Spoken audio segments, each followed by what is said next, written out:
You could get up to $20,000 if you were significantly impacted with that data breach at the credit reporting agency Equifax. Tiffany Wong shows you how to check to see if you're on the list and what you may qualify for.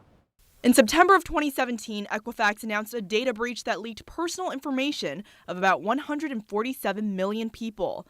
The Federal Trade Commission ruled Monday that the credit reporting agency will have to pay up to $700 million in individual compensation and civil penalties because of the hack. Individuals are able to get compensated, and it really depends on your certain situation. For individuals who are directly impacted, they can get up to $20,000, or you may get free monitoring or a check for $125, but it depends on how you were impacted with this credit breach. To check whether your personal information was affected, you can go on the Equifax Data Breach Settlement website, enter your last name and the last 6 digits of your social security number. If you have a minor or a younger child who was also impacted, there's also forms on their website that you can download and utilize so that you can make certain that your children are taken care of as well.